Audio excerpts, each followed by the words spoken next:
여러분, 혹시 빚, 대출, 신용 이런 단어만 들어도 불편하거나 왠지 피해야 할 거라고 느껴지지 않으세요? 저는 그랬습니다. 정확히 말하면 저는 32살 정도 될 때까지 단 한 번도 대출을 받아본 적이 없습니다. 심지어 빚을 내서 자산을 사는 것이라는 개념이 머릿속에 아예 존재하지 않았어요. 왜냐하면 어릴 때부터 아버지가 늘 말씀하셨거든요. 절대 빚지지 마라. 빚은 모든 악의 근원이다. 빚은 독이다, 독. 어느 정도 맞는 말입니다. 빚에 허덕이는 삶은 곧 현대판 노예 생활일 수도 있으니까요. 빚은 기다려주지도 않고 시간이 지날수록 이자와 함께 불어납니다. 그리고 저희 아버지는 실제로 사업을 하시면서도 단일원의 부채도 없이 운영하셨습니다. 그 모습은 마치 저에게는 빚 없이 사는 삶이란 정직하고 안전한 삶이라는 절대 진리처럼 각인됐죠. 그 믿음이 제 자존심이기도 했습니다. 할부도 안 쓰고 카드값도 미뤄본 적도 없고 신용대출도 전혀 생각도 안 해보고 무조건 내가 가진 현금 안에서만 쓰는 삶. 하지만 그게 과연 자본주의 시대의 좋은 생존 전략이었을까요? 그래서 오늘 이 영상을 통해 제가 빚이라는 걸 왜 그렇게 두려워했고 그 인식이 어떻게 깨졌고 그리고 지금은 왜 오히려 빚을 잘 쓰는 법을 고민하게 되었는지 그 이야기를 해보려고 합니다. 방금 전에 말씀드린 것과 같이 저는 30대 초반까지 빚 없이 산다는 것에 대해 자부심을 느끼며 살았습니다. 물론 불편한 순간도 많았습니다. 예를 들어 차를 사고 싶거나 뭔가 자산을 구매하고 싶을 때 지금 가진 돈이 넉넉하지 않으면 절대 하면 안 되지 라고 스스로를 납득시켰죠. 하지만 이 사고방식은 잘 생각해보면 기회를 제대로 판단하지 않고 단지 내가 가진 돈 소유 여부로 다양한 투자, 자산 증식의 기회를 거르던 셈이었어요. 그렇게 저는 빚을 지지 않는 삶에 자부심을 느끼면서도 한편으로는 기회를 자꾸 놓치는 삶을 살고 있었던 겁니다. 그러다 어느 날 저에게 비상장 주식 투자 기회가 찾아왔습니다. 해당 기업의 성장성이나 업계 흐름, 그리고 기관 투자 정보까지 충분히 분석하고 판단도 섰습니다. 문제는 자금이었죠. 어느 정도의 자금이 있긴 했지만 그 기회를 잡기에는 좀 부족하다고 생각이 들었습니다. 그때 저는 생애 처음으로 3.8% 정도의 신용대출을 약간 주저하면서 받았습니다. 그래도 제가 대출을 질러봤던 건 해당 투자로 인해 1년에 3.8% 이상의 수익을 창출할 가능성이 아주 높다고 판단했기 때문이었습니다. 그리고 2.5년 후에 그 투자는 결국 저에게 2.5배의 수익으로 들어왔습니다. 그 순간 저는 하나를 배웠습니다. 빚은 모르면 무섭지만 알면 도구가 되는구나. 이 사례가 제 사고방식의 전환점이었습니다. 그 전까지는 빚은 무조건 위험이라고만 생각했다면 그 이후부터 빚은 잘 활용해야 하는 도구로 바뀐 거죠. 만약 이 빚이 내 자산을 더 빠르게 성장시킬 수 있다면 이자를 감당할 수 있고 수익이 명확하고 그렇다면 빚은 위험이 아니라 부자가 되는 기회라는 걸 처음으로 깨달았습니다. 그때 저는 좀 아쉬웠어요. 왜 내가 굳이 빚을 나쁜 걸로만 단정짓고 아예 쳐다보지도 않고 30대가 넘도록 활용할 생각조차 안 했는지. 그리고 정말 아이러니한 건 자산이 많은 사람일수록, 즉 부자일수록 내 돈보다는 남의 돈을 더 적극적으로 쓴다는 것입니다. 왜일까요? 그 답은 바로 레버리지입니다. 남의 돈을 활용해서 자산을 더 빠르고 효율적으로 불리는 구조죠. 가장 단순한 예로 부동산 투자를 생각해 보시면 됩니다. 5억 원짜리의 집을 전액 내 돈으로 샀으면 집값이 7억이 되면 수익률은 약 40%. 하지만 내 돈 2억에 대출 3억으로 같은 집을 구매했다고 한다면 집값이 똑같이 7억이 돼도 수익률은 100%가 됩니다. 이게 바로 부자들이 빚을 껴안는 이유입니다. 돈이 없어서가 아니라 돈을 더 잘 굴리기 위해서입니다. 자산가들이 빚을 더 잘 활용할 수 있는 건 단순히 전략 때문이 아닙니다. 그들은 이미 보유한 자산과 높은 신용도 덕분에 대출을 더 낮은 이자율로 더 유리한 조건에 받을 수 있습니다. 즉, 자산이 많을수록 신용도가 높겠죠.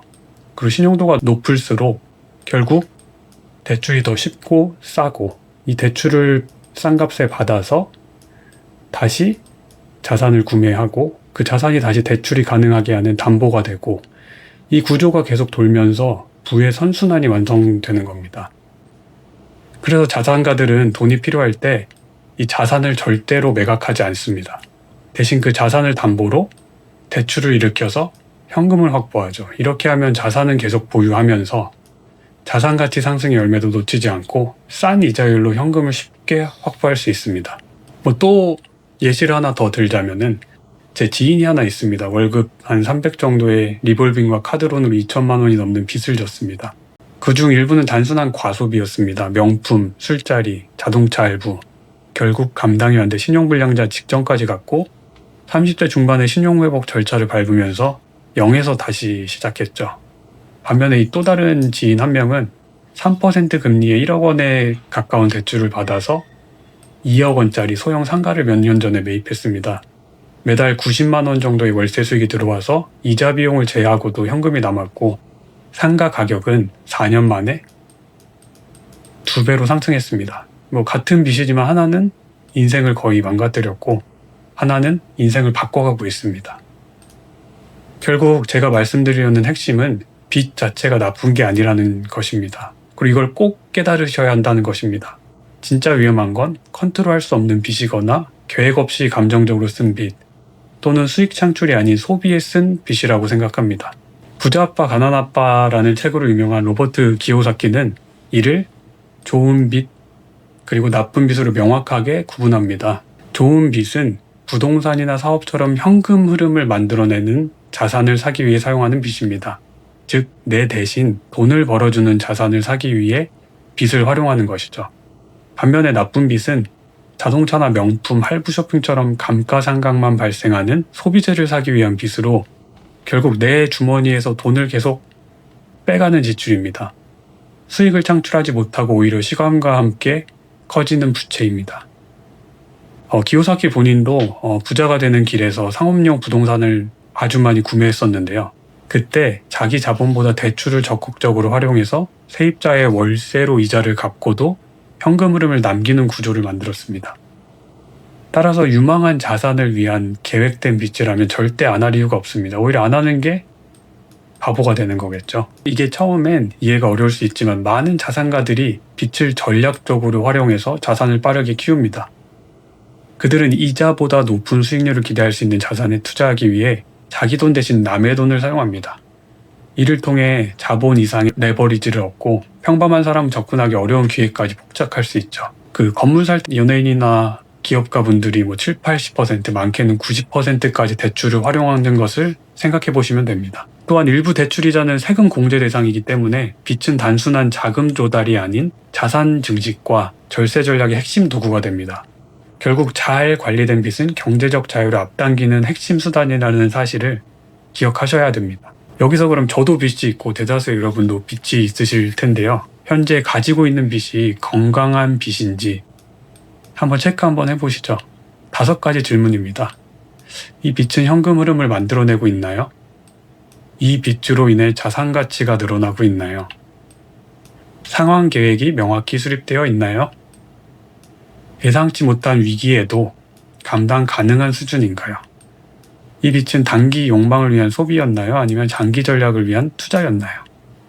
만약 이 질문들에 아니오가 많다면 지금 가지신 빚은 여러분에게 좋은 빚이 아니라는 위험 신호일 수도 있습니다. 빠르게 나쁜 빚에서 좋은 빚으로 갈아타시길 바랍니다. 제가 인터넷에서 봤던 문구 하나 말씀드리려고 하는데요. 가난한 사람은 이자를 내고 부자는 이자를 받고 진짜 부자는 이자를 활용한다. 저는 최근 몇 년 전까지만 해도 빚을 내 돈이 아닌 것, 제 삶을 불안하게 하는 것으로만 여겼지 자산을 불리는 전략으로 쓸 수 있다는 생각을 전혀 하지 않았습니다. 어릴 적 아버님이 만들어주신 빚은 독이다 라는 고정관념 때문에요. 혹시 지금 이 영상을 보고 있는 여러분도 저처럼 빚에 대한 잘못된 프레임 속에 살고 있다면 이제는 벗어나야 한다고 말씀드리고 싶습니다. 모르면 위험하지만 알고 쓰면 기회입니다. 빚은 쓰지 말아야 할 게 아니라 잘 써야 할 것입니다. 이 영상이 그 생각의 전환점이 되었길 바랍니다. 이 영상이 도움되셨다면 좋아요와 구독 부탁드립니다. 그리고 여러분이 생각하는 빚에 대한 경험, 좋았던 대출, 안 좋은 대출에 대해 댓글로 공유해 주시면 감사하겠습니다. 여러분의 이야기가 또 다른 누군가에게 큰 인사이트가 될 수 있습니다. 감사합니다. 밸류 점프였습니다.